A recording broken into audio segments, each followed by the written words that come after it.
নমস্কার শ্রোতা বন্ধুরা, গল্পের শহরের আরও একটি পর্বে আপনাদের স্বাগত। আজকের গল্প রবীন্দ্রনাথ ঠাকুরের নষ্ট নীর।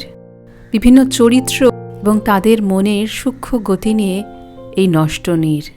মাঝে মাঝে এই আধুনিকতার ছোঁয়া ছেড়েও আমাদের বাইরে চলে যেতে ইচ্ছা করে অমল, ভূপতি ও চারুলতাদের দেশে। আজকে তেমনই একটি গল্প। তাহলে শুরু হচ্ছে আজকের গল্প নষ্ট নীর। শ্রোতাদের সুবিধার্থে গল্পটির ভাষান্তর করা হলো, কিন্তু ভাব অপরিবর্তিত রেখেই ভাষান্তর করা হয়েছে। আশা করি আপনাদের গল্প ভালো লাগবে। তাহলে শুরু হচ্ছে আজকের গল্প নষ্ট নীর। ভূপতির কাজ করবার কোনো দরকার ছিল না। তার টাকা যথেষ্ট ছিল এবং দেশটাও গরম, কিন্তু গ্রহবশত তিনি কাজের লোক হয়ে জন্মগ্রহণ করেছিলেন। এই জন্য তাকে একটা ইংরেজি খবরের কাগজ বার করতে হলো। এরপরে সময়ের দীর্ঘতার জন্য তাকে আর বিলাপ করতে হয়নি। ছেলেবেলা থেকেই তার ইংরাজি লেখবার, বক্তৃতা দেওয়ার শখ ছিল। কোনো প্রকার প্রয়োজন না থাকলেও ইংরেজি খবরের কাগজে তিনি চিঠি লিখতেন এবং বক্তব্য না থাকলেও সভ্যস্থলে দু কথা না বলে ছাড়তেন না। তার মতো ধনী লোককে দলে পাবার জন্য রাষ্ট্রনৈতিক দলপতিরা অজস্র তুতিবাদ করাতে নিজের ইংরাজি রচনার শক্তি সম্বন্ধে তার ধারণা যথেষ্ট পরিপুষ্ট হয়ে উঠল। অবশেষে তার উকিল শ্যালক উমাপতি ওকালতি ব্যবসায় হত্যদম হয়ে ভগ্নিপতিকে বলল, ভূপতি, তুমি একটা ইংরেজি খবরের কাগজ বার করো, তোমার যেরকম অসাধারণ ইত্যাদি ইত্যাদি। ভূপতি উৎসাহিত হয়ে উঠল। পরের কাগজে চিঠি প্রকাশ করার গৌরব নেই, নিজের কাগজে স্বাধীন কলমটাকে পুরো দমে ছুটাতে পারবে। শ্যালককে সহকারী করে নিতান্তই অল্প বয়সেই ভূপতি সম্পাদকের গতিতে আরোহণ করল। অল্প বয়সে সম্পাদকী নেশা এবং রাজনৈতিক নেশা অত্যন্ত জোর করে থাকে। ভূপতিকেও মাতিয়ে তোলবার লোক ছিল অনেক। এইভাবে সে যতদিন কাগজ নিয়ে বিভোর হয়েছিল, ততদিন তার বালিকা বধূ চারুলতা ধীরে ধীরে যৌবনে পদার্পণ করল। খবরের কাগজের সম্পাদক এই মস্ত খবরটি ভালো করে টের পাননি। ভারত গভর্নমেন্টের সীমান্ত নীতি ক্রমশই স্ফীত হয়ে সংযমের বাঁধন বিদীর্ণ করার দিকে যাচ্ছে, এটাই তার প্রধান লক্ষ্যের বিষয় ছিল। ধনী গৃহে চারুলতার কোনো কর্ম ছিল না। ফল পরিণামহীন ফুলের মতো পরিপূর্ণ অনাবশ্যকতার মধ্যে পরিস্ফুট হয়ে উঠে তার চেষ্টাশূন্য দীর্ঘদিন রাত্রির একমাত্র কাজ ছিল। তার কোনো অভাব ছিল না। এমন অবস্থায় সুযোগ পেলে স্ত্রী স্বামীকে নিয়ে অত্যন্ত বাড়াবাড়ি করে থাকে। দাম্পত্য লীলার সীমান্ত নীতি সংসারের সমস্ত সীমা লঙ্ঘন করে সময় থেকে অসময়, বিহিত থেকে অবিহিতে গিয়ে উত্তীর্ণ হয়। চারুলতার সে সুযোগ ছিল না। কাগজের আবরণ ভেদ করে স্বামীকে অধিকার করা তার পক্ষে দুরূহ ছিল। যুবতী স্ত্রীর প্রতি মনোযোগ আকর্ষণ করে কোনো আত্মীয়া তাকে ভৎসনা করলে ভূপতি একবার সচেতন হয়ে বলল, তাই তো, চারুর একজন সঙ্গিনী থাকা উচিত, ও বেচারার কিছুই করবার নাই। শ্যালক উমাপতিকে বলল, তোমার স্ত্রীকে আমাদের এখানে আনিয়ে রাখো না কেন? সমবয়সী স্ত্রীলোক কেউ কাছে নেই। চারু নিশ্চয়ই ভারী ফাঁকা ঠেকে। স্ত্রীসঙ্গের অভাবই চারুর পক্ষে অত্যন্ত শোকাবহ। সম্পাদক এই রকম বুঝল এবং শ্যালক জায়া মন্দাকিনীকে বাড়িতে এনে সে নিশ্চিন্ত হল। যে সময় স্বামী স্ত্রী প্রেমোন্যাসের প্রথম অরুণালোকে পরস্পরের কাছে অপরূপ মহিমায় চিরনূতন বলে প্রতিভাত হয়, দাম্পত্যের সেই স্বর্ণপ্রভামণ্ডিত প্রত্যুষকালে অচেতন অবস্থায় কখন অতীত হয়ে গেল কেউ জানতে পারল না। নতুনত্বের স্বাদ না পেয়ে উভয়ের কাছেই পুরাতন, পরিচিত, অভ্যস্ত হয়ে গেল। লেখাপড়ার দিকে চারুলতার একটা স্বাভাবিক ঝোঁক ছিল বলে তার দিনগুলো অত্যন্ত বোঝা হয়ে ওঠেনি। সে নিজের চেষ্টায় নানা কৌশলে পড়বার বন্দোবস্ত করে নিয়েছিল। ভূপতির পিস্তুত ভাই অমল 3rd ইয়ারে পড়ছিল। চারুলতা তাকে ধরে পড়া করে নিত। এই কর্মটুকু আদায় করবার জন্য অমলের অনেক আবদার তাকে সহ্য করতে হতো। তাকে প্রায় হোটেলে খাবার, খোরাকি এবং ইংরেজি সাহিত্য গ্রন্থ কিনবার খরচ জোগাতে হতো। অমল মাঝে মাঝে বন্ধুদের নেমন্তন্ন করে খাওয়াতো। সেই যোগ্য সমাধার ভার গুরুদক্ষিণার স্বরূপ চারুলতা নিজেই গ্রহণ করত। ভূপতি চারুলতার প্রতি কোনো দাবি করত না, কিন্তু সামান্য একটু পড়িয়ে পিস্তুত ভাই অমলের দাবির অন্ত ছিল না। তাই নিয়ে চারুলতা প্রায় মাঝে মাঝে কৃত্রিম ক্ষোভ এবং বিদ্রোহ প্রকাশ করত। কিন্তু কোনো একটা লোকের কোনো কাজে আসা এবং স্নেহের উপদ্রব সহ্য করা তার পক্ষে অত্যাবশ্যক হয়ে উঠেছিল। অমল বলল, বৌঠান, আমাদের কলেজের রাজবাড়ি জামাইবাবু রাজ অন্তরপুরের ঘাস হাতের বুননি কার্পেটের জুতো পরে আসে। আমার তো সহ্য হয় না, একজোড়া কার্পেটের জুতো চাই, নইলে কোনো মতেই পদমর্যাদা রক্ষা করতে পারছি না। চারু বলল, হ্যাঁ তা বই কি, আমি বসে বসে তোমার জুতো সেলাই করে মরি, দাম দিচ্ছি, বাজার থেকে কিনে আনোগে যাও। অমল বলল, সেটি হচ্ছে না। চারু জুতো সেলাই করতে জানে না এবং অমলের কাছে সে কথা স্বীকার করতেও চায় না। কিন্তু তার কাছে কেউ কিছু চায় না, অমল চায়। সংসারের সেই একমাত্র প্রার্থী, প্রার্থনা রক্ষা না করে সে থাকতে পারে না। অমল যে সময় কলেজ যেত সেই সময় সে লুকিয়ে বহু যত্নে কার্পেটের সেলাই শিখতে লাগলো এবং অমল নিজে যখন তার জুতোর দরবার সম্পূর্ণ ভুলে বসেছে, এমন সময় একদিন সন্ধ্যেবেলায় চারু তাকে নিমন্ত্রণ করল। গ্রীষ্মের সময় ছাদের ওপর আসন করে অমলের আহারের জায়গা করা হয়েছে। বালি উড়ে পড়বার ভয়ে পিতলের ঢাকনায় থালা ঢাকা রয়েছে। অমল কলেজের বেশ পরিত্যাগ করে মুখ ধুয়ে ফিটফাট হয়ে এসে উপস্থিত হল। অমল আসনে বসে ঢাকা খুলল, দেখল থালায় একজোড়া নূতন বাঁধানো পশমের জুতো সাজানো রয়েছে। চারুলতা উচ্চস্বরে হেসে উঠল। জুতো পেয়ে অমলের আশা আরও বেড়ে উঠল। এখন গলা বন্ধ চাই, রেশমের রুমালে ফুলকাটা পাড় সেলাই করে দিতে হবে। তার বাইরের ঘরে বসবার বড় কেদারায় তেলের দাগ নিবারণের জন্য একটা কাজ করা আবশ্যক।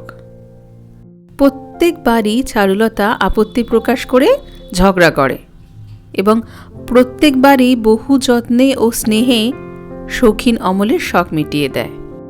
অমল মাঝে মাঝে জিজ্ঞাসা করে, বৌঠান কতদূর হলো? চারুলতা মিথ্যে করে বলে, কিছুই হয়নি। কখনো বলে, সে আমার মনেই ছিল না। কিন্তু অমল ছাড়বার পাত্র নয়, প্রতিদিন স্মরণ করিয়ে দেয় এবং আবদার করে। নাছোড়বান্ধা অমলের সেই সকল উপদ্রব উদ্রেক করাবার জন্যই চারু উদাসীন্য প্রকাশ করে বিরোধের সৃষ্টি করে এবং হঠাৎ একদিন তার প্রার্থনা পূরণ করে দিয়ে কৌতুক দেখে। ধনীর সংসারে চারুকে আর কারোর জন্যই কিছু করতে হয় না, কেবল অমল তাকে কাজ না করিয়ে ছাড়ে না। এই সকল ছোটখাটো শখের খাটুনিতেই তার হৃদয়বৃত্তির চর্চা এবং চরিতার্থতা হতো। ভূপতি অন্তপুরে যে একখণ্ড জমি পড়েছিল তাকে বাগান বললে অনেকটা অত্যুক্তি করা হয়। সেই বাগানের প্রধান বনস্পতি ছিল একটি বিলাতি আমড়া গাছ। এই ভূখণ্ডের উন্নতি সাধনের জন্য চারু এবং অমলের মধ্যে একটি কমিটি বসেছে।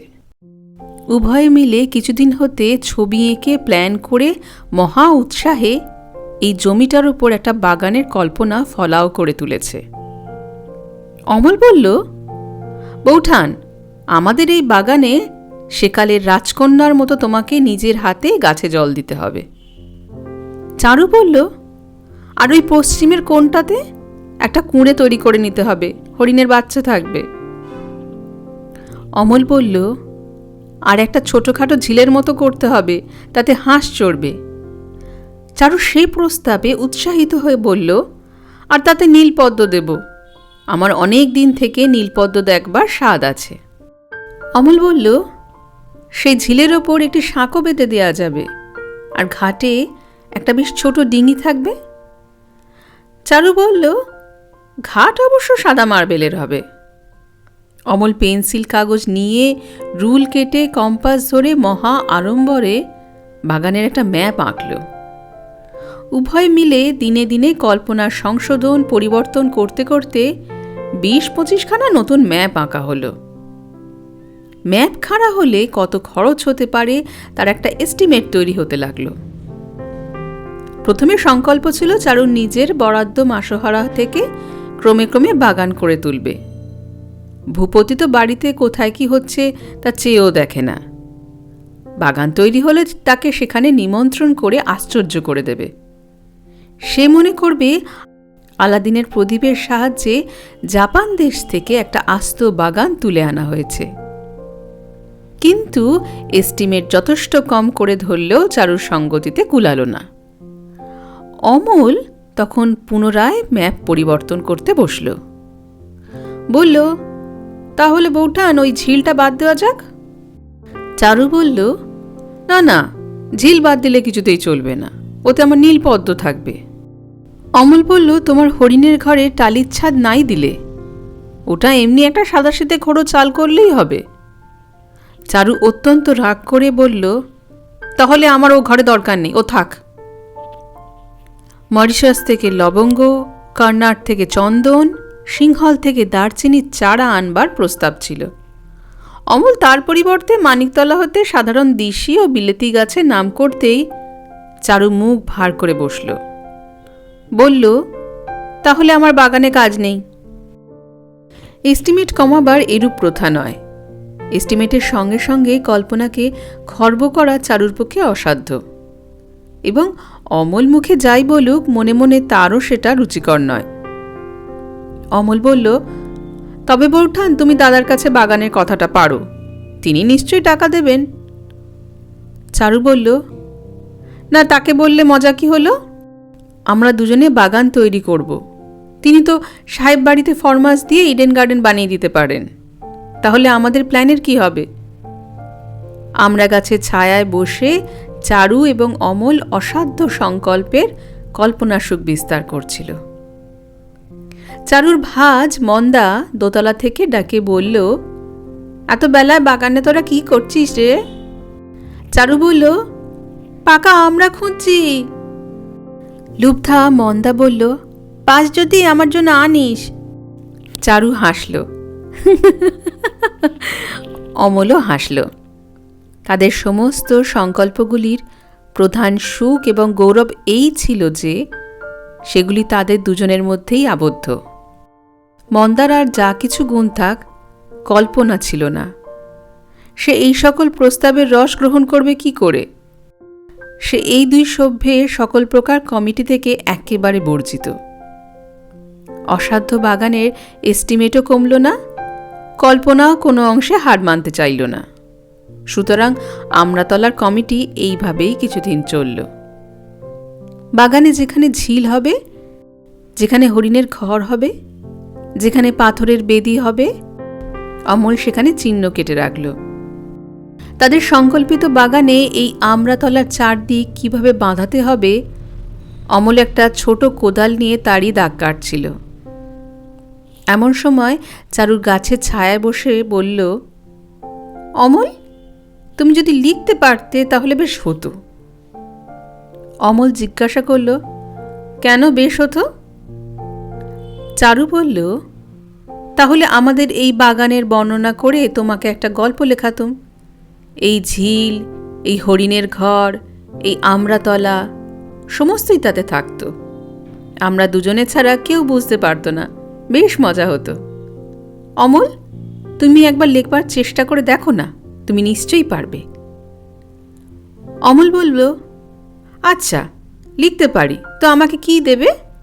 চারু বলল, তুমি কি চাও? অমল বলল, আমার মশারির চালে আমি নিজে লতা এঁকে দেব, সেইটে তোমাকে আগাগোড়া রেশম দিয়ে কাজ করে দিতে হবে। চারু বলল, তোমার সমস্তই বাড়াবাড়ি, মশারির চালে আবার কাজ। মশারি জিনিসটাকে একটা শ্রীহীন কারাগারের মতো করে রাখার বিরুদ্ধে অমল অনেক কথা বলল। সে বলল, সংসারে 15 আনা লোকের যে সৌন্দর্যবোধ নাই এবং কুশ্রিতা তাদের কাছে কিছুমাত্র পীড়াকর নয়, এটাই তার প্রমাণ। চারু সে কথা তৎক্ষণাৎ মনে মনে মেনে নিল এবং আমাদের এই দুটি লোকের নিভৃত কমিটি যে সেই 15 আনার অন্তর্গত নয়, এটা মনে করে সে খুশি হল। বলল, আচ্ছা বেশ, আমি মশারির চাল তৈরি করে দেব, তুমি লেখো। অমল রহস্যপূর্ণভাবে বলল, তুমি কি মনে করো আমি লিখতে পারিনি? চারু অত্যন্ত উত্তেজিত হয়ে বলল, তবে নিশ্চয়ই তুমি কিছু লিখেছ, আমাকে দেখাও। অমল বলল, আজ থাক বৌঠান। চারু বলল, না, আজই দেখাতে হবে, মাথা খাও, তোমার লেখা নিয়ে এসো গে। চারুকে তার লেখা শোনাবার অতি ব্যগ্রতাই অমলকে এতদিন বাধা দিতেছিল। পাছে চারু না বোঝে, পাছে তার ভালো না লাগে, এই সংকোচ সে তাড়িয়ে দিতে পারছিল না। আজ খাতা এনে একটুখানি লাল হয়ে একটুখানি কেশে পড়তে আরম্ভ করল। চারু গাছের গুঁড়িতে হেলান দিয়ে ঘাসের ওপর পা ছড়িয়ে শুনতে লাগল। প্রবন্ধের বিষয়টা ছিল আমার খাতা। অমল লিখেছিল, হে আমার শুভ্র খাতা, আমার কল্পনা এখনো তোমাকে স্পর্শ করে নাই। সুতিকা গৃহে ভাগ্যপুরুষ প্রবেশ করবার পূর্বে শিশুর ললাটপট্টের ন্যায় তুমি নির্মল, তুমি রহস্যময়। যেদিন তোমার শেষ পৃষ্ঠার শেষ ছত্রে উপসংহার লিখিয়া দিব, সেদিন আজ কোথায়? তোমার এই শুভ্র শিশুপত্রগুলি সেই চিরদিনের জন্য মসিচিহ্নিত সমাপ্তির কথা আজও স্বপ্নে কল্পনা করিতেছে না, ইত্যাদি অনেকখানি লিখেছিল। চারু তরুচ্ছায়া বসে স্তব্ধ হয়ে শুনতে লাগল। পড়া শেষ হলে ক্ষণকাল চুপ করে থেকে বলল, তুমি আবার লিখতে পারো না? সেদিন সেই গাছের তলায় অমল সাহিত্যের মাদক রস প্রথম পান করল। সাকি ছিল নবীনা, রসনাও ছিল নবীন, এবং অপরাহ্নের আলোক দীর্ঘ ছায়াপথে রহস্যময় হয়ে আসছিল। চারু বলল, অমল, গোটা কত কামড়া পেরে নিয়ে যেতে হবে, নইলে মন্দাকে কি হিসেব দেব? মৃঢ় মন্দাকে তার পড়াশোনা এবং আলোচনার কথা বলতে প্রবৃত্তিই হয় না, সুতরাং আমরা পেরেই নিয়ে যেতে হলো। বাগানের সংকল্প তাদের অন্যান্য অনেক সংকল্পের ন্যায় সীমাহীন কল্পনা ক্ষেত্রের মধ্যে কখন হারিয়ে গেল তা অমল ও চারু কেউই লক্ষ্য করতে পারল না। এখন অমলের লেখাই তাদের আলোচনা ও পরামর্শের প্রধান বিষয় হয়ে উঠল। অমল এসে বলল, বৌঠান, একটা বেশ চমৎকার ভাব মাথায় এসেছে। চারু উৎসাহিত হয়ে উঠে বলল, চলো আমাদের দক্ষিণের বারান্দায়, এখানে এখনই মন্দা পান সাজতে আসবে। চারু কাশ্মীরি বারান্দায় একটা জীর্ণ বেতের কেদারায় এসে বসে এবং অমল রেলিংয়ের নিচেকার উচ্চ অংশের ওপর বসে পা ছড়িয়ে দেয়। অমল লেখবার বিষয়গুলি প্রায় সুনির্দিষ্ট নয়, তা পরিষ্কার করে বলাও শক্ত। গোলমাল করে সে যা বলতো তা স্পষ্ট বোঝা কারো সাধ্যও নয়। অমল নিজেই বারবার বলতো, বৌঠান, তোমাকে ভালো বোঝাতে পারছি না। চারু বলতো, না, আমি অনেকটা বুঝতে পেরেছি, তুমি এইটাই লিখে ফেলো, দেরি করো না। সে খানিকটা বুঝে খানিকটা না বুঝে, অনেকটা কল্পনা করে, অনেকটা অমলের ব্যক্ত করবার আবেগের দ্বারা উত্তেজিত হয়ে মনের মধ্যে কি একটা খাড়া করে তুলত।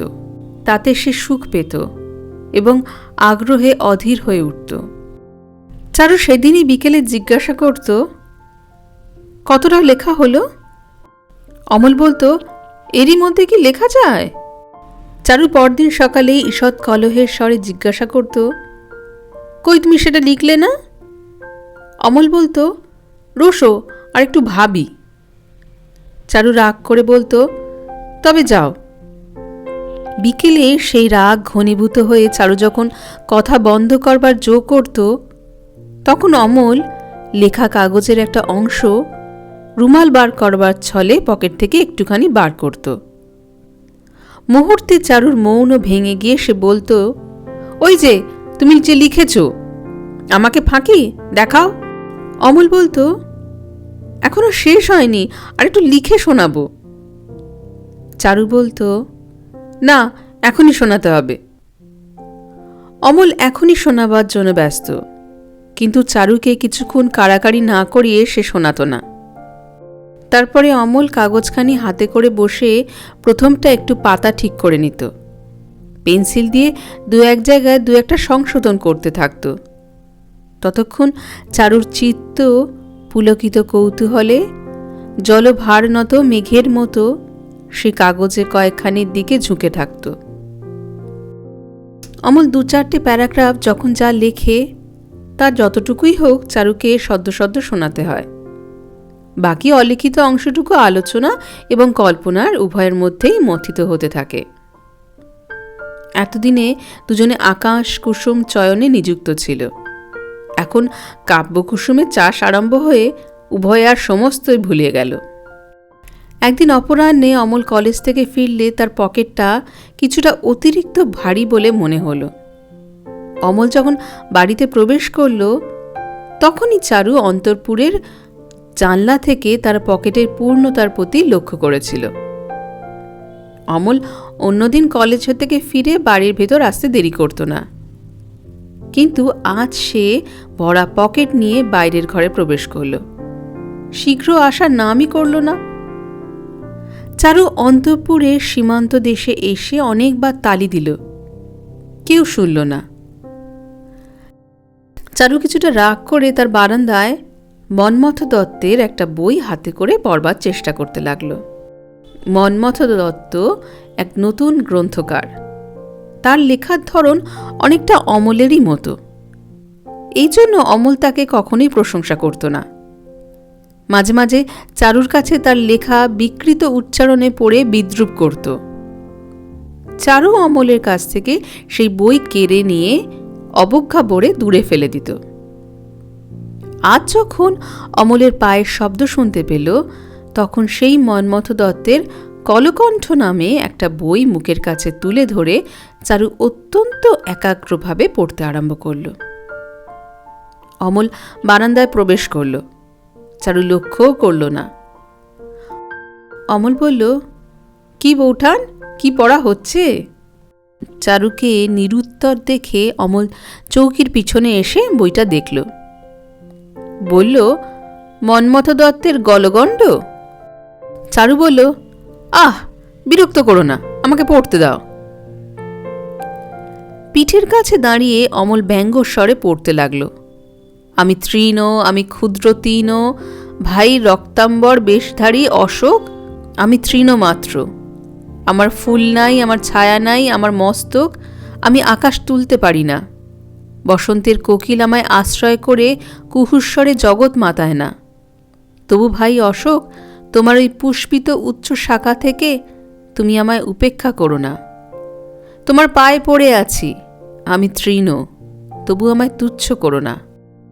অমল এইটুকু বই থেকে পড়ে তারপর বিদ্রূপ করে বলতে লাগল, আমি কলার কাঁদি, কাঁচকলার কাঁদি, ভাই কুষ্মাণ্ড, ভাই গৃহচাল বিহারী কুষ্মাণ্ড, আমি নিতান্তই কাঁচকলার কাঁদি।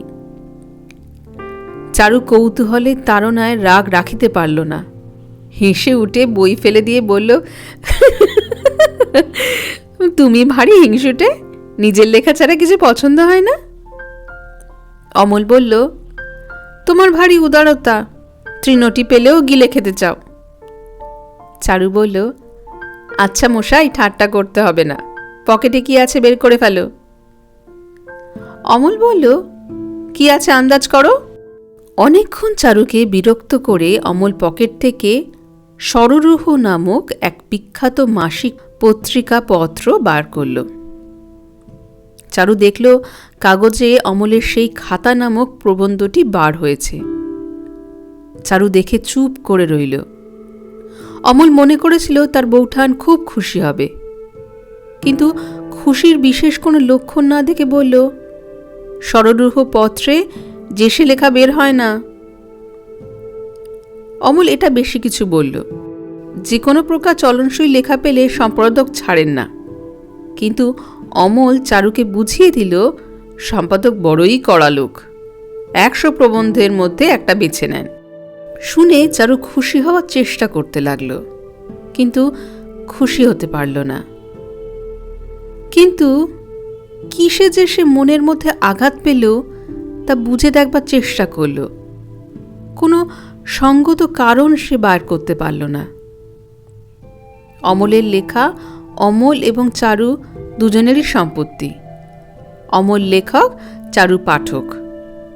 তার গোপনতাই তার প্রধান রস। সেই লেখা সকলে পড়বে এবং অনেকেই প্রশংসা করবে। এটাই যেন চারুকে কেন একটা পীড়া দিচ্ছিল তা সে ভালো করে বুঝলও না। কিন্তু লেখকের আকাঙ্ক্ষা একটিমাত্র পাঠকে অধিক দিন মেটে না। অমল তার লেখা ছাপাতে আরম্ভ করল, প্রশংসাও পেল, মাঝে মাঝে ভক্তের চিঠিও আসতে লাগল। অমল সেগুলি তার বৌঠানকে দেখাত। চারু তাতে খুশিও হল, কষ্টও পেল। এখন অমলকে লেখায় পবিত্র করবার জন্য একমাত্র তারই উৎসাহ উত্তেজনার প্রয়োজন রইল না। অমল মাঝে মাঝে নাম স্বাক্ষরবিহীন রমণীর চিঠিও পেতে লাগল। তা নিয়ে চারুকে ঠাট্টাও করত, কিন্তু সুখ পেত না। হঠাৎ তাদের কমিটির রুদ্ধ দ্বার খুলে বাংলাদেশের পাঠক মণ্ডলী তাদের দুজনের মাঝখানে এসে দাঁড়াল। ভূপতি একদিন অবসরকালে বলল, তাই তো চারু, আমাদের অমল যে এমন ভালো লিখতে পারে তা তো আমি জানতুম না। ভূপতির প্রশংসায় চারু খুশি হল। অমল ভূপতির আশ্রিত, কিন্তু অন্য আশ্রিতদের সাথে তার অনেক প্রভেদ আছে। একথা তার স্বামী বুঝতে পারলে চারু যেন গর্ব অনুভব করে। তার ভাবটাই যে, অমলকে কেন আমি এতটা স্নেহ আদর করি এতদিন তোমরা তাহলে বুঝলে। আমি অনেকদিন আগেই অমলের মর্যাদা বুঝেছিলাম। অমল কারোর অবজ্ঞার পাত্র নয়। চারু জিজ্ঞাসা করল, তুমি তার লেখা পড়েছ? ভূপতি বলল, হ্যাঁ, না ঠিক পড়িনি, সময় পাইনি, কিন্তু আমাদের নিশিকান্ত পড়ে খুব প্রশংসা করছিল। সে বাংলা লেখা বেশ বোঝে। ভূপতির মনে অমলের প্রতি একটা সম্মানের ভাব জেগে ওঠে। এটাই চারুর একান্ত ইচ্ছা। একদিন দুপুরবেলা উমাপদ আর ভূপতি যাদের বৈঠকখানার ঘরে কাগজের ব্যাপারে কিছু কথাবার্তা বলছিল। উমাপদ ভূপতিকে তার কাগজের সঙ্গে অন্য 5 রকম উপহার দেবার কথা বোঝাচ্ছিল। উপহারে যে কি করে লোকসান কাটিয়ে লাভ হতে পারে তা ভূপতিকে কিছুতেই বুঝিয়ে উঠতে পারছিল না। চারু একবার ঘরের মধ্যে প্রবেশ করেই উমাপদকে দেখে চলে গেল। আবার কিছুক্ষণ ঘুরে ফিরে ঘরে আসলো। উমাপদ চারুর অধৈর্য দেখে কোনো ছুতা করে বাহির হয়ে গেল। ভূপতি হিসাব নিয়ে মাথা ঘোরাতে লাগল। চারু ঘরে ঢুকে বলল, এখনো বুঝি তোমার কাজ শেষ হলো না?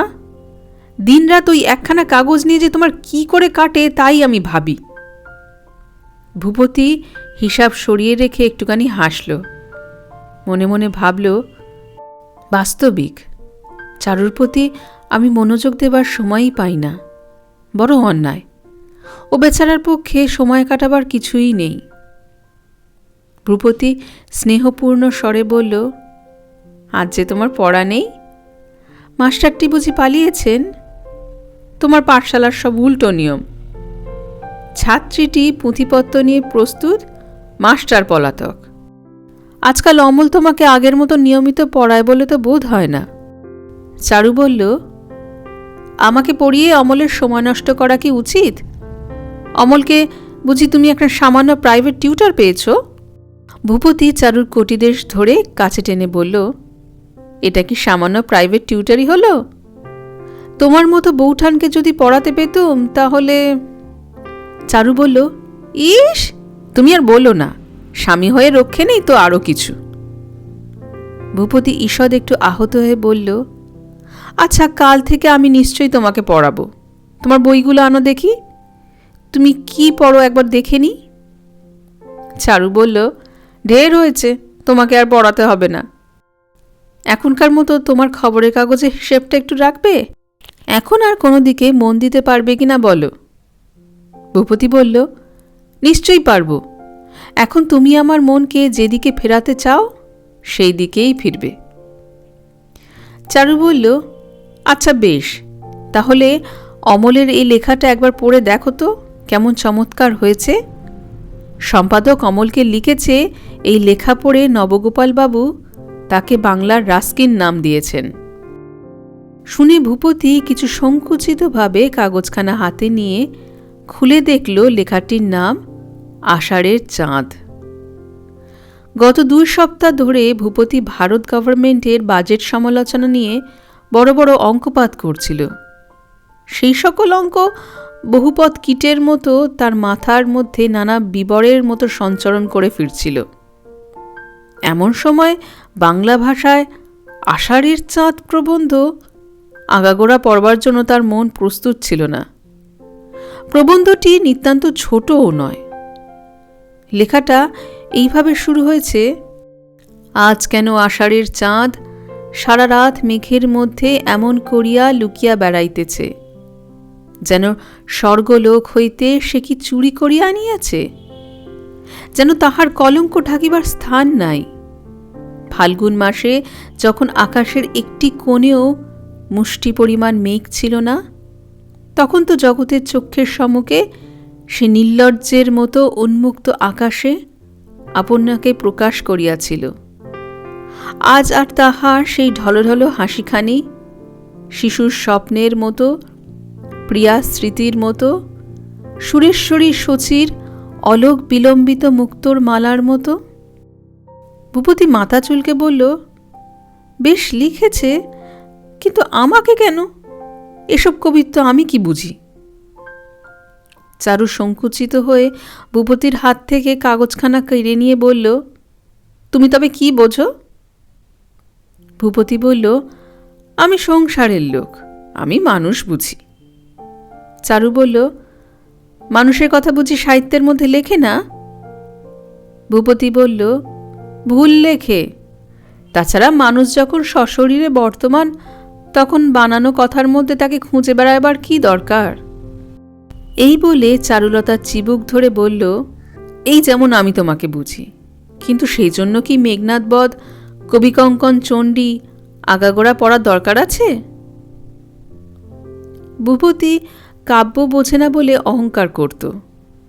তবু অমলের লেখা ভালো করে না পড়েও তার প্রতি মনে মনে ভূপতির একটা শ্রদ্ধা ছিল। ভূপতি ভাবত, বলবার কথা কিছুই নেই, অথচ এত কথা অনর্গল বানিয়ে বলা, সে তো আমি মাথা কুটে মরলেও পারতাম না। অমলের পেটে যে এত ক্ষমতা ছিল তা কে জানত? ভূপতি নিজের রসজ্ঞতা অস্বীকার করত, কিন্তু সাহিত্যের প্রতি তার কৃপণতা ছিল না। দরিদ্র লেখক তাকে ধরলে বই ছাপাবার খরচ ভূপতিই দিত। কেবল বিশেষ করে বলে দিত, আমাকে যেন উৎসর্গ না করা হয়।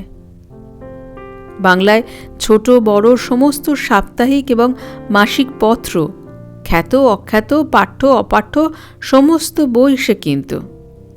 বলতো, একে পড়ি না, তারপরে যদি না কিনি তবে পাপও করব, প্রায়শ্চিত্তও হবে না।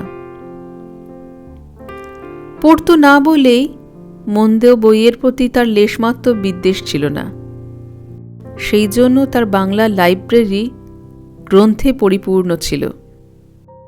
অমল ভূপতির ইংরেজি প্রুফ সংশোধন কার্যে সাহায্য করত। কোনো এক কপি দুর্বোধ্য হস্তাক্ষর দেখে নেওয়ার জন্য সে একতারা কাগজপত্র নিয়ে ঘরে ঢুকল। ভূপতি হেসে বলল, অমল, তুমি আষাঢ়ের চাঁদ আর ভাদ্র মাসের পাকাতালের ওপর যত খুশি লেখো, আমি তাতে কোনো আপত্তি করিনি। আমি কারো স্বাধীনতায় হাত দিতেও চাই না, কিন্তু আমার স্বাধীনতায় কেন হস্তক্ষেপ? সেগুলো আমাকে না পড়িয়ে ছাড়বেন না? তোমার বৌঠানের একই অত্যাচার। অমল হেসে বলল, তাই তো বৌঠান, আমার লেখাগুলো নিয়ে তুমি যে দাদাকে জুলুম করবার উপায় বের করবে এমন জানলে আমি লিখতুম না। সাহিত্যরসে বিমুখ ভূপতির কাছে এনে তার অত্যন্ত দরদের লেখাগুলোকে অপদস্থ করাতে অমল মনে মনে চারুর ওপর রাগ করল এবং চারু তৎক্ষণাৎ তা বুঝতে পেরে বেদনা পেল। কথাটাকে অন্যদিকে নিয়ে যাবার জন্য ভূপতিকে বলল, তোমার ভাইটির একটা বিয়ে দাও দেখি, তাহলে আর লেখাপড়ার উপদ্রব সহ্য করতে হবে না। ভূপতি বলল, এখনকার ছেলেরা আমার মতো নির্বোধ নয়, তাদের যত কবিত্ব লেখায়, কাজের বেলা সে আনা। কই, তোমার দেওরকে তো বিয়ে করতে রাজি করাতে পারলে না। চারু চলে গেলে ভূপতি অমলকে বলল, অমল, আমাকে এই কাগজের হ্যাঙ্গামে থাকতে হয়। চারু বেচারা বড় একলা পড়েছে, কোনো কাজকর্ম নেই, মাঝে মাঝে আমার এই লেখবার ঘরে উঁকি মেরে চলে যায়। কি করব বলো? তুমি অমল ওকে একটু পড়াশোনা দিয়ে নিযুক্ত করে রাখতে পারলে ভালো হয়। মাঝে মাঝে চারুকে যদি ইংরেজি কাব্য থেকে তর্জমা করে শোনাও, তাহলেও ওর উপকার হয়, ভালোও লাগে। চারুর সাহিত্যে বেশ রুচি আছে।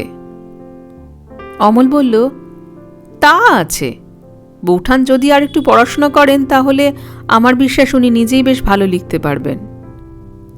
ভূপতি হাসি চেপে বলল, তা ততটা আশা করি নে, কিন্তু চারু বাংলা লেখার ভালো মন্দ আমার চেয়ে ঢের বুঝতে পারে। অমল বলল, ওর কল্পনা শক্তি বেশ আছে, স্ত্রীলোকের মধ্যে এমন দেখা যায় না। ভূপতি বলল, পুরুষের মধ্যেও কম দেখা যায়, তার সাক্ষী আমি। আচ্ছা, তুমি তোমার বউ ঠাকুরনকে যদি গড়ে তুলতে পারো, আমি তোমাকে পারিতোষিক দেব। অমল বলল, কি দেবে শুনি? ভূপতি বলল, তোমার বউ ঠাকুরনের জুড়ি একটি খুঁজে পেতে এনে দেব। অমল তখন বলল, আবার তাকে নিয়ে পড়তে হবে? চিরজীবন কি গড়ে তুলতে তুলতেই কাটাবো? দুটি ভাই আজকালকার ছেলে, কোনো কথাই তাদের মুখে আর বাঁধে না। পাঠক সমাজে প্রতিপত্তি লাভ করে অমল এখন মাথা তুলেছে। আগে সে স্কুলের ছাত্রটার মতো থাকত, এখন সে যেন সমাজের গণ্যমান্য মানুষের মতো হয়ে উঠেছে। মাঝে মাঝে সবাই সাহিত্যর প্রবন্ধ পাঠ করে। সম্পাদক ও সম্পাদকের দূত তার ঘরে এসে বসে থাকে, তাকে নেমন্তন্ন করে খাওয়ায়। নানা সভার সভ্য ও সভাপতি হবার জন্য তার নিকট অনুরোধ আসে। ভূপতির ঘরে দাসদাসী আত্মীয় স্বজনের চোখে তার প্রতিষ্ঠানটা অনেক উপরে উঠে গেছে। মন্দাকিনী এতদিন তাকে কেউ বিশেষ একটা বলে মনে করত না। অমল ও চারুর হাস্যালাপ আলোচনাকে সে ছেলে মানুষ বলে উপেক্ষা করে পান সাজত, ঘরের কাজকর্ম করত। নিজেকে সে ওদের চেয়ে শ্রেষ্ঠ এবং সংসারের পক্ষে আবশ্যক বলেই জানত। অমলের পান খাওয়া অপরিমিত ছিল। মন্দার উপর পান সাজবার ভার থাকাতে সে পানের অযথা অপব্যয়ে বিরক্ত হতো। অমলে আর চারুতে ষড়যন্ত্র করে মন্দার পানের ভাণ্ডার প্রায় লুট করে আনা তাদের একটা আমোদের মধ্যে ছিল। কিন্তু এই শৌখিন চোর দুটির চৌর্য পরিহাস মন্দার কাছে আমোদজনক বোধ হতো না। আসল কথা, একজন আশ্রিত অন্য আশ্রিতকে প্রসন্ন চোখে দেখে না। অমলের জন্য মন্দাকে যেটুকু গৃহকর্ম অতিরিক্ত করতে হতো, সেটুকুতে সে যেন অপমান বোধ করত। চারু অমলের পক্ষপাতী ছিল বলে মুখ ফুটে কিছু বলতে পারত না, কিন্তু অমলকে অবহেলা করবার চেষ্টা তার সর্বদাই ছিল। সুযোগ পেলেই দাসদাসীদের কাছে গোপনে অমলের নামে খোঁচা দিতে সে ছাড়ত না। তারাও যোগ দিত। কিন্তু অমলের যখন অভ্যুত্থান আরম্ভ হল, তখন মন্দার একটু চমক লাগল। সে অমল এখন আর নেই। এখন তার সংকুচিত নম্রতা একেবারে ঘুচে গেছে। অপরকে অবজ্ঞা করবার অধিকার এখন যেন তারই হাতে। সংসারে প্রতিষ্ঠা প্রাপ্ত হয়ে যে পুরুষ অসংশয়ে অকুণ্ঠিতভাবে নিজেকে প্রচার করতে পারে, যে লোক একটা নিশ্চিত অধিকার লাভ করেছে, সেই সমর্থ পুরুষ সহজেই নারীর দৃষ্টি আকর্ষণ করতে পারে। মন্দা যখন দেখল অমল চারিদিক থেকে শ্রদ্ধা পাচ্ছে, তখন সেও অমলের উচ্চ মস্তকের দিকে মুখ তুলে চাইল। অমলের তরুণ মুখে নবগৌরবের গর্বোজ্জ্বল দীপ্তি মন্দার চক্ষে মোহ আনিল। সে যেন অমলকে নতুন করে দেখল। এখন আর পান চুরি করবার প্রয়োজন ছিল না। অমলের খ্যাতি লাভে চারুর এই আর একটা লোকসান। তাদের ষড়যন্ত্রের কৌতুক বন্ধনটুকু বিচ্ছিন্ন হয়ে গেল। পান এখন অমলের কাছে আপনিই এসে পড়ে, কোনো অভাব হয় না। তাছাড়া তাদের দুজনের গঠিত দল থেকে মন্দাকিনীকে নানা কৌশলে দূরে রেখে তারা যে আমোদ বোধ করত, তাও নষ্ট হবার উপক্রম হয়েছে। মন্দাকে তফাতে রাখা কঠিন হল। অমল যে মনে করবে চারুই তার একমাত্র বন্ধু ও সমজদার, এটা মন্দার ভালো লাগতো না। পূর্বকৃত অবহেলা সে সুদে আসলে শোধ দিতে উদ্যত। সুতরাং অমলে আর চারুতে মুখোমুখি হইলেই মন্দা কোনো ছলে মাঝখানে এসে ছায়া ফেলে গ্রহণ লাগিয়ে দিত। হঠাৎ মন্দার এই পরিবর্তন নিয়ে চারু তার অসাক্ষাতে যে পরিহাস করবে, সেই অবসরটুকু পাওয়া শক্ত হল। মন্দার এই অনাহুত প্রবেশ চারুর কাছে যত বিরক্তিকর বোধ হতো, অমলের কাছে ততটা বোধ হয়নি, একথা বলাই বাহুল্য।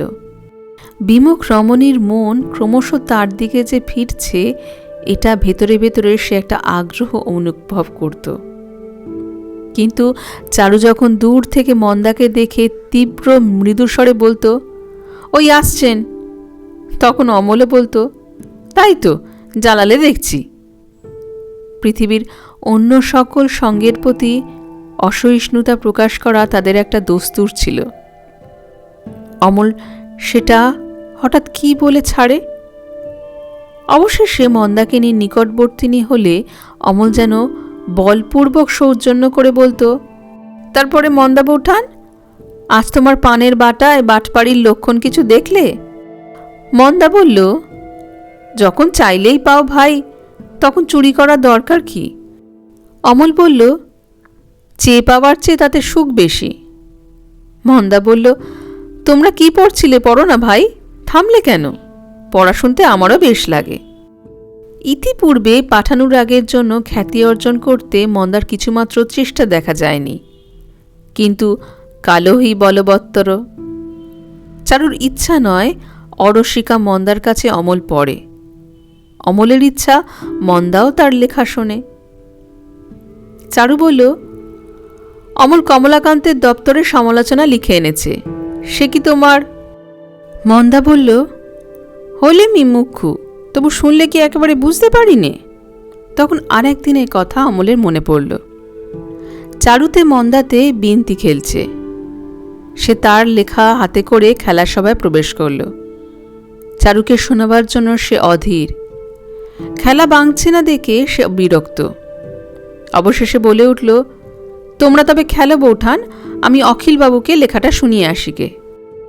চারু অমলের চাদর চেপে বলল, আহ বসো না, যাও কোথায়? এই বলে তাড়াতাড়ি হেরে খেলা শেষ করে দিল। মন্দা বলল, তোমাদের পড়া আরম্ভ হবে বুঝি, তবে আমি উঠি। চারু ভদ্রতা করে বলল, কেন, তুমি শোনো না ভাই? মন্দা বলল, না ভাই, আমি তোমাদের ওসব ছাইপাশ কিছু বুঝি নে, আমার কেবল ঘুম পায়। এই বলে সে অকালে খেলাভঙ্গে উভয়ের প্রতি অত্যন্ত বিরক্ত হয়ে চলে গেল। সেই মন্দা আজ কমলাকান্তের সমালোচনা শুনিবার জন্য উৎসুক। অমল বলল, তা তো বেশ, মন্দা বৌঠান, তুমি শুনবে সে তো আমার সৌভাগ্য। এই বলে পাতা উল্টিয়ে আবার গোড়া থেকে পড়বার উপক্রম করল। লেখার আরম্ভে সে অনেকটা পরিমাণ রস ছড়িয়েছিল, সেইটুকু বাদ দিয়ে পড়তে তার প্রবৃত্তি হল না। চারু তাড়াতাড়ি বলল, ঠাকুরপো, তুমি যে বলেছিলে জাহ্নবী লাইব্রেরি থেকে পুরনো মাসিক পত্র কতগুলো এনে দেবে। অমল বলল, সে তো আজ নয়। চারু বলল, আজই তো। বেশ, ভুলে গেছো বুঝি? অমল বলল, ভুলবো কেন, তুমি যে বলেছিলে। চারু বলল, আচ্ছা বেশ, এনো না, তোমরা পড়ো, আমি যাই, পরেশকে লাইব্রেরিতে পাঠিয়ে দিয়ে গে বলে চারু উঠে পড়ল। অমল বিপদ আশঙ্কা করল। মন্দা মনে মনে বুঝল এবং মুহূর্তের মধ্যেই চারুর প্রতি তার মন বিষাক্ত হয়ে উঠল। চারু চলে গেলে অমল যখন উঠবে কি উঠবে না ভেবে ইতস্তত করছিল, মন্দা ঈষৎ হেসে বলল, যাও ভাই, মান ভাঙাও গে, চারু রাগ করেছে, আমাকে লেখা শোনালে মুশকিলে পড়বে। এরপর অমলের পক্ষে ওঠা অত্যন্ত কঠিন। অমল চারুর প্রতি কিছু রুষ্ট হয়ে বলল, কেন, মুশকিল কিসের? বলে লেখা বিস্তৃত করে ধরে পড়বার উপক্রম করল। মন্দা দু হাতে তার লেখা আচ্ছাদন করে বলল, কাজ নেই ভাই, পড়ো না, বলে যেন অশ্রু সংবরণ করে অন্যত্র চলে গেল।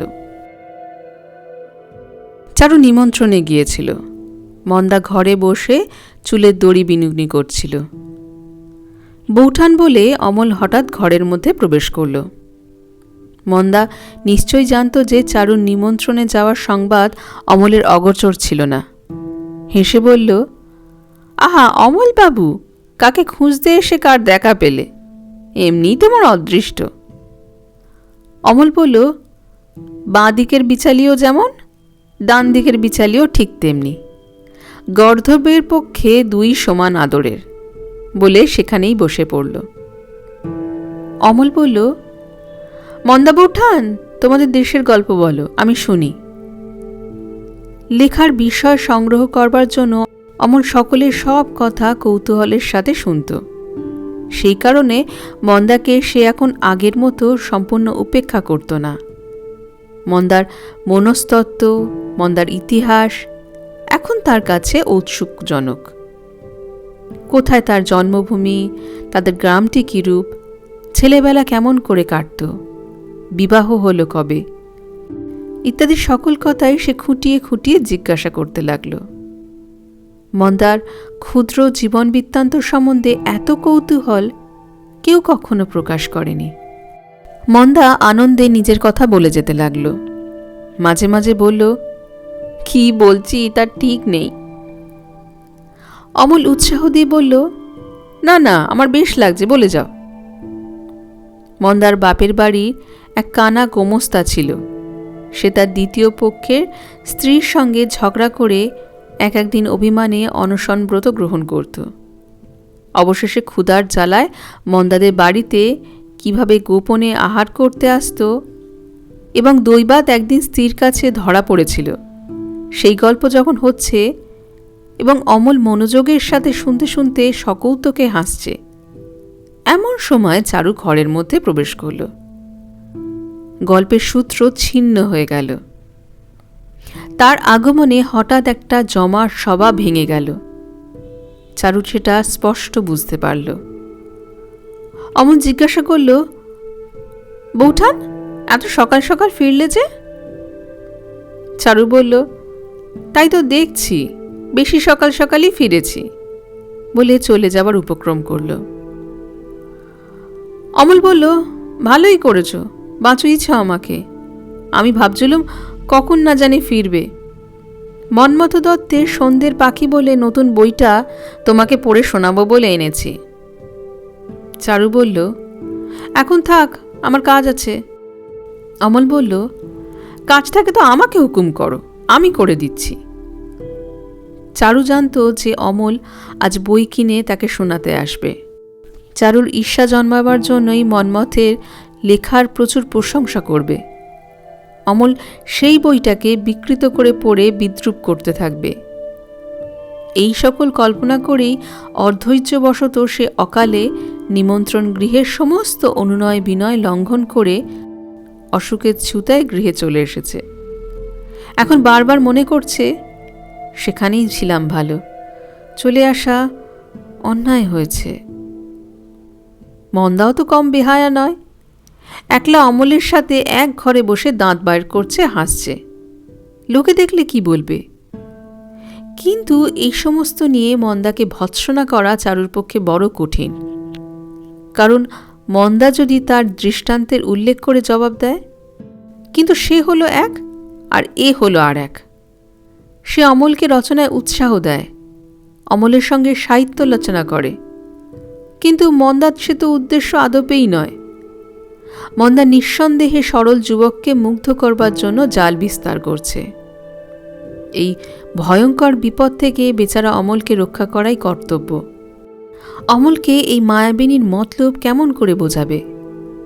বোঝালে তার প্রলোভনের নিবৃত্তি না হয়ে যদি উল্টো হয়, বেচারা দাদা, তিনি তার স্বামীর কাগজ নিয়ে দিন রাত খেটে মরছেন, আর মন্দা কিনা কোণটিতে বসে অমলকে ভোলাবার জন্য আয়োজন করছে। দাদা বেশ নিশ্চিন্ত আছেন, মন্দার ওপরে তার অগাধ বিশ্বাস। এই সকল ব্যাপার চারু কি করে সচক্ষে দেখে স্থির থাকবে? ভারী অন্যায়। কিন্তু আগে অমল বেশ ছিল। যেদিন থেকে লিখতে আরম্ভ করে নাম করেছে, সেদিন থেকেই যত অনর্থ দেখা যাচ্ছে। চারই তো তার লেখার গোড়া। কুক্ষণে যে অমলকে রচনায় উৎসাহ দিয়েছিল, এখন কি আর অমলের উপর তার আগের মতো জোর খাটবে?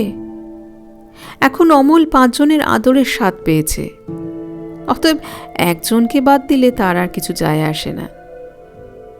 চারু স্পষ্টই বুঝল, তার হাত থেকে গিয়ে 5 জনের হাতে পড়ে অমলের সমূহ বিপদ। চারুকে অমল এখন নিজের ঠিক সমকক্ষ বলে জানে না। চারুকে সে ছাড়িয়ে গেছে। এখন সে লেখক, চারু পাঠক। এর প্রতিকার করতেই হবে। আহা, সরল অমল, মায়াবিনী মন্দা, আর বেচারা দাদা। সেদিন আষাঢ়ের নবীন মেঘে আকাশ মেঘাচ্ছন্ন। ঘরের মধ্যে অন্ধকার ঘনীভূত হয়েছে বলে চারু তার খোলা জানলার কাছে এসে একান্ত ঝুঁকে পড়ে কি একটা লিখছে। অমল কখন নিঃশব্দে পশ্চাতে এসে দাঁড়ালেও সে জানতেও পারল না। বাদলার স্নিগ্ধ আলোকে চারু লিখে গেল, অমল পড়তে লাগল। পাশেই অমলের 2-1 ছাপানো লেখা খোলা পড়ে আছে। চারুর কাছে সেগুলিই রচনার একমাত্র আদর্শ। তবে যে তুমি বলো তুমি লিখতে পারো না? হঠাৎ অমলের কণ্ঠ শুনে চারু অত্যন্ত চমকে উঠল। তাড়াতাড়ি খাতা লুকিয়ে ফেলল। বলল, তোমার ভারী অন্যায়। অমল বলল, কি অন্যায় করেছি? চারু বলল, নুকিয়ে নুকিয়ে দেখছিলে কেন? অমল বলল, প্রকাশ্যে দেখতে পাইনে বলে। চারু তার লেখা ছিঁড়ে ফেলার উপক্রম করল। অমল ফস করে তার হাত থেকে খাতা কেড়ে নিল। চারু বলল, তুমি যদি পড়ো তোমার সঙ্গে জন্মের মতো আড়ি। অমল বলল, যদি পড়তে বারণ করো তাহলে তোমার সঙ্গে জন্মের মতো আড়ি। চারু বলল, আমার মাথা খাও ঠাকুরপো, পড়ো না। অবশেষে চারুকেই হার মানতে হল, কারণ অমলকে তার লেখা দেখাবার জন্য মন ছটফট করছিল। অথচ দেখাবার বেলায় যে তার এত লজ্জা করবে সে ভাবলেও নি। অমল যখন অনেক অনুনয় করে পড়তে আরম্ভ করল, তখন লজ্জায় চারুর হাত পা বরফের মতো হিম হয়ে গেল। বলল, আমি পান নিয়ে আসি গে। বলেই তাড়াতাড়ি পাশের ঘরে পান সাজবার উপলক্ষ করে চলে গেল। অমল পড়া সাঙ্গ করে চারুকে গিয়ে বলল, চমৎকার হয়েছে। চারু পানে খয়ের দিতে ভুলে বলল, যাও, আর ঠাট্টা করতে হবে না, দাও আমার খাতা দাও। অমল বলল, খাতা এখন দেব না, লেখাটা কপি করে নিয়ে কাগজে পাঠাবো। চারু বলল, হ্যাঁ, কাগজে পাঠাবে বই কি, সে হবে না। চারু ভারী গোলমাল করতে লাগল। অমলও কিছুতে ছাড়ল না। সে যখন বারবার শপথ করে বলল কাগজে দেবার উপযুক্ত হয়েছে, তখন চারু যেন নিতান্তই হতাশ হয়ে বলল, তোমার সঙ্গে পেটে ওঠার জো নেই, যেটা ধরবে সে আর কিছুতেই ছাড়বে না। অমল বলল, দাদাকে একবার দেখাতে হবে। শুনে চারু পান সাজা ফেলে আসন থেকে উঠে পড়ল। খাতা কেড়ে নেবার চেষ্টা করে বলল, না, তাকে শোনাতে হবে না।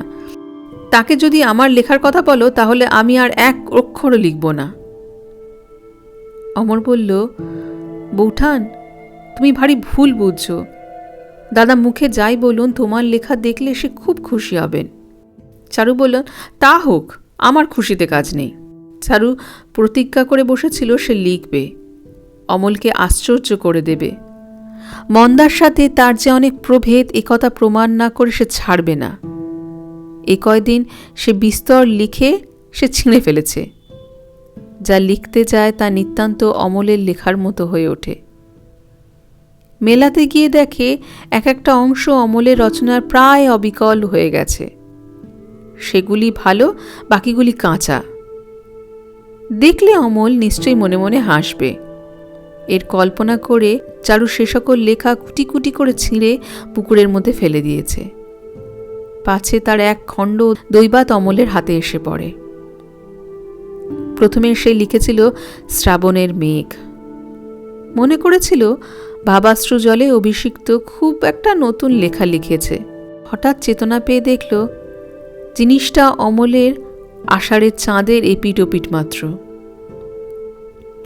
অমল লিখেছিল, ভাই চাঁদ, তুমি মেঘের মধ্যে চোরের মতো লুকিয়া বেড়াইতেছ কেন? চারু লিখেছিল, সখী কাদম্বিনী, হঠাৎ কোথা হতে আসিয়া তোমার নীলাঞ্চলের তলে চাঁদকে চুরি করিয়া পলায়ন করিতেছ, ইত্যাদি। কোনো মতেই অমলের গণ্ডি এড়াতে না পেরে অবশেষে চারু রচনার বিষয় পরিবর্তন করল। চাঁদ, মেঘ, শেফালি, বউ কথা কও, এই সমস্ত ছেড়ে সে কালীতলা বলে একটা লেখা লিখল। তাদের গ্রামে ছায়া অন্ধকার পুকুরটির ধারে কালী মন্দির ছিল। সেই মন্দিরটির তলায় তার বাল্যকালের কল্পনা, ভয়, ঔৎসুক্য, সেই সম্পর্কে তার বিচিত্র স্মৃতি, সেই জাগ্রত ঠাকুরানীর মাহাত্ম্য, গ্রামে প্রচলিত প্রাচীন গল্প, এই সমস্ত নিয়ে সে একটা লেখা লিখল। তার আরম্ভভাগ কমলের লেখার ছাদে হয়েছিল, কিন্তু খানিকটা অগ্রসর হইতেই তার লেখা সরল এবং পল্লীগ্রামের ভাষা ভঙ্গি আভাসে পরিপূর্ণ হয়ে উঠল। এই লেখাটা অমল কেড়ে নিয়ে পড়ল। তার মনে হলো গোড়ার দিকটা বেশ সরস হয়েছে, কিন্তু কবিত্ব শেষ পর্যন্ত রক্ষিত হয়নি। যা হোক, প্রথম রচনার পক্ষে লেখিকার উদ্যম প্রশংসনীয়। চারু বলল, ঠাকুরপো, এসো আমরা একটা মাসিক কাগজ বের করি, কি বলো? অমল বলল, অনেকগুলো রৌপ্রচক্র না হলে সে কাগজ চলবে কি করে? চারু বলল, আমাদের এই কাগজে কোনো খরচ নেই, ছাপা হবে না তো, হাতের অক্ষরে লিখব, তাতে তোমার আর আমার ছাড়া কারুর লেখা বেরোবে না, কাউকে পড়তেও দেয়া হবে না, কেবল 2 কপি করে বের হবে, একটি তোমার জন্য, একটি আমার জন্য। কিছুদিন পূর্বেই অমল এই প্রস্তাবে মেতে উঠল। এখন গোপনতায় উৎসাহ তার চলে গিয়েছে, তবু সাবেককালে ঠাট বজায় রাখবার জন্য সে উৎসাহ প্রকাশ করল। বলল, সে বেশ মজা হবে।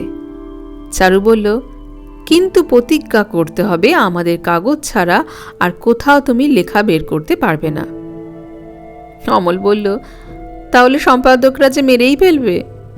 আর চারু বলল, আর আমার হাতে বুঝি মারের অস্ত্র নেই? এইভাবেই কথা চলতে লাগলো। 2 সম্পাদক, 2 লেখক এবং 2 পাঠকে মিলে কমিটি বসল। অমল বলল, কাগজের নাম দেয়া যাক চারু পাঠ। চারু বলল, না, এর নাম থাক অমলা। এই নতুন বন্দোবস্তে চারু কদিন মাঝের দুঃখ বিরক্তি সব ভুলে গেল। তাদের মাসিক পত্রটিতে যে মন্দার প্রবেশ করার কোনো পথ নেই এবং বাইরের লোকের প্রবেশের দ্বারও রুদ্ধ। ভূপতি একদিন এসে বলল, চারু, তুমি যে লেখিকা হয়ে উঠবে, পূর্বে তো এমন কথা ছিল না। চারু চমকি লাল হয়ে উঠে বলল, আমি লেখিকা? কে বললে তোমাকে? কখনোই নয়। ভূপতি বলল, বামাল শুদ্ধ গ্রেপ্তার, প্রমাণ হাতে হাতে। বলে ভূপতি একখণ্ড সররুহ বার করল। চারু দেখল যে সকল লেখা সে তার গুপ্ত সম্পত্তির মনে করে নিজের হস্তলিখিত মাসিক পত্রে সঞ্চয় করে রাখছিল, তাই লেখক লেখিকার নামশুদ্ধ সররুহে প্রকাশ পাচ্ছে। কে যেন তার খাঁচার বড় স্বাদের পোষা পাখিগুলোকে দ্বার খুলে দিয়ে উড়িয়ে দিয়েছে, এমনটিই তার মনে হলো। ভূপতির কাছে ধরা পড়ার লজ্জা ভুলে গিয়ে বিশ্বাসঘাতী অমলের ওপর তার মনে মনে অত্যন্ত রাগ হল। আর এইটা দেখো দেখি। এই বলে বিশ্ববন্ধু খবরের কাগজ খুলে ভূপতি চারুর সম্মুখে ধরল। তাতে হাল বাংলা লেখার ঢং বলে একটা প্রবন্ধ বাইর হয়েছে। চারু হাত দিয়ে ঠেলে বলল, এ পড়ে আমি কি করব? তখন অমলের ওপর অভিমান ছাড়া আর কোনো দিকে সে মন দিতে পারছিল না। ভূপতি জোর করে বলল, একবার পড়েই দেখো না। চারু অগত্যা চোখ বুলিয়ে গেল। আধুনিক কোনো লেখক শ্রেণীর ভাবাড়ম্বরে পূর্ণ গদ্য লেখাকে গালি দিয়ে লেখক খুব কড়া প্রবন্ধ লিখেছে। তার মধ্যে অমল এবং মন্মথ দত্তের লেখার ধারাকে সমালোচক তীব্র উপহাস করেছে এবং তারই সঙ্গে তুলনা করে নবীনা লেখিকা শ্রীমতী চারুবালার ভাষার অকৃত্রিম সরলতা, অনায়াস সরসতা এবং চিত্র রচনা নৈপুণ্যের বহুল প্রশংসা করেছে। লিখেছে, এইরূপ রচনা প্রণালীর অনুকরণ করে সফলতা লাভ করলে তবেই অমল কোম্পানির নিস্তার, নচেত তাদের সম্পূর্ণ ফেল করতে হবে, এতে কোনো সন্দেহ নেই। ভূপতি হেসে বলল, একেই বলে গুরুমারা বিদ্যে। চারু তার লেখার এই প্রথম প্রশংসায় একবার খুশি হতে গিয়ে তৎক্ষণাৎ পীড়িত হতে লাগল। তার মন যেন কোনো মতেই খুশি হতে চাইল না। প্রশংসার লোভনীয় সুধাপাত্র মুখের কাছ পর্যন্ত এসেই ঠেলে ফেলে দিতে লাগল। সে বুঝতে পারল তার লেখা কাগজে ছাপিয়ে অমল তাকে হঠাৎ বিস্মিত করে দেবার সংকল্প করেছিল। অবশেষে ছাপা হলে পর স্থির করেছিল কোনো একটা কাগজে প্রশংসাপূর্ণ সমালোচনা বাহির হলে দুটো একসঙ্গে দেখিয়ে চারুর রোষ শান্তি ও উৎসাহ বিধান করবে। যখন প্রশংসা বের হলো তখন অমল কেন আগ্রহের সহিত তাকে দেখাতে আসলো না? এই সমালোচনায় অমল আঘাত পেয়েছে এবং চারুকে দেখাতে চায় না বলেই এই কাগজগুলো সে একেবারে গোপন করে গেছে। চারু আরামের জন্য অতি নিবৃত্তে যে ক্ষুদ্র সাহিত্য নিয়ে রচনা করছিল, হঠাৎ প্রশংসার শিলাবৃষ্টি একটা বড় রকমের শিলা এসে সেটাকে একেবারে স্খলিত করবার জো করল। চারুর এটা একেবারেই ভালো লাগলো না। ভূপতি চলে গেলে চারু তার শোবার ঘরের খাটে চুপ করে বসে রইল। সম্মুখে সররূহ এবং বিশ্ববন্ধু খোলা পড়ে আছে। খাতা হাতে অমল চারুকে হঠাৎ চমকিয়ে দেবার জন্য পেছন থেকে নিঃশব্দে প্রবেশ করল।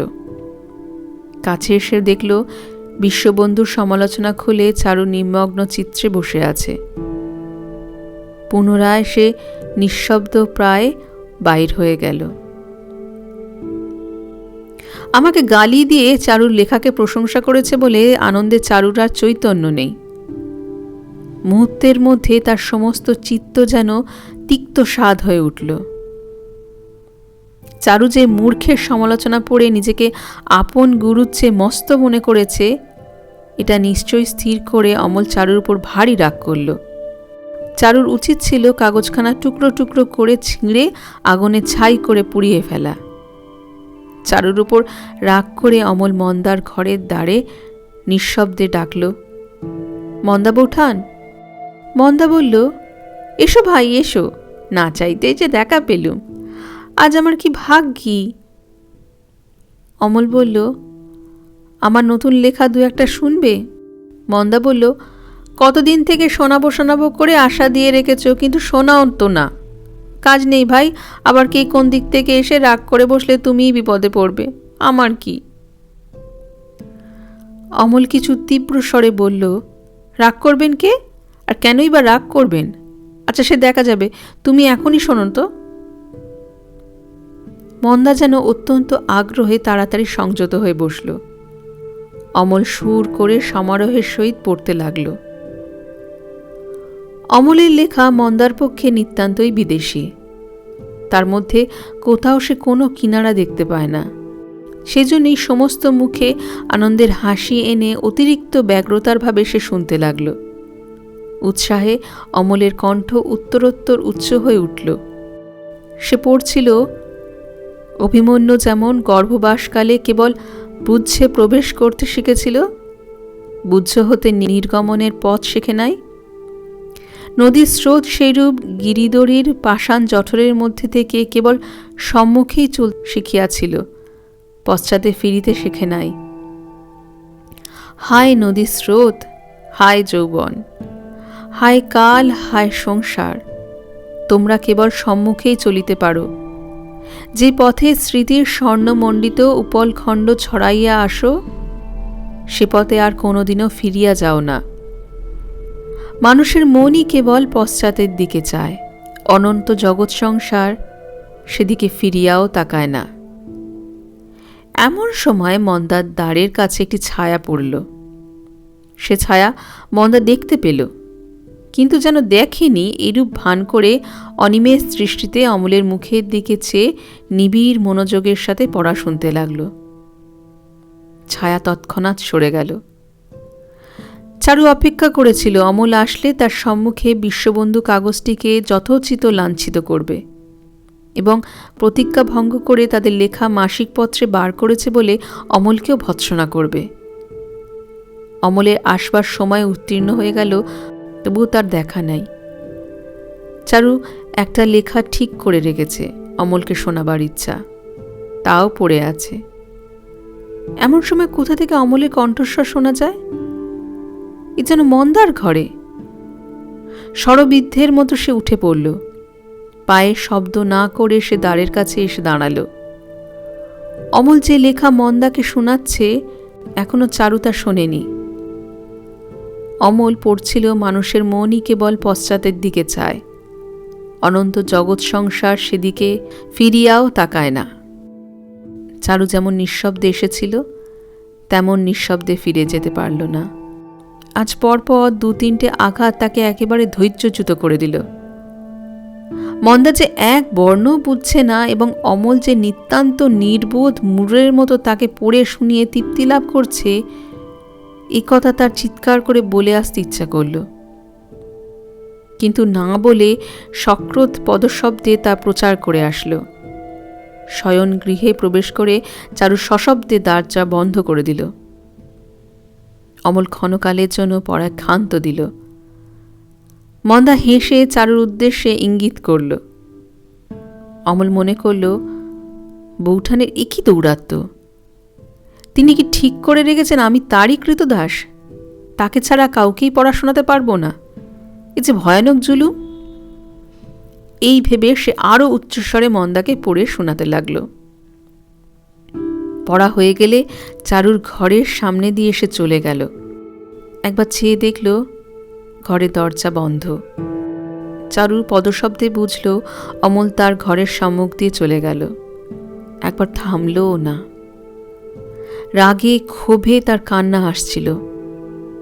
নিজে নূতন লেখা খাতাখানি সে বাইর করে তার প্রত্যেক পাতা বসে বসে টুকরো টুকরো করে ছিঁড়ে স্তূপাকার করল। হায়, কি কুক্ষণে এই সমস্ত লেখালেখি আরম্ভ হয়েছিল। এরপর কি হলো চারুর? এরপর অমল কি শোনালো তার লেখা চারুকে? মিটল কি তাদের মাঝের এই মান অভিমানের খেলা? জানার জন্য অপেক্ষা করুন পরের পর্বের জন্য। আজকের পর্ব এই পর্যন্তই থাক। আসবো নষ্টনীরের বাকি শেষ অংশটুকু নিয়ে। ততদিনের জন্য বিদায়, নমস্কার, ধন্যবাদ।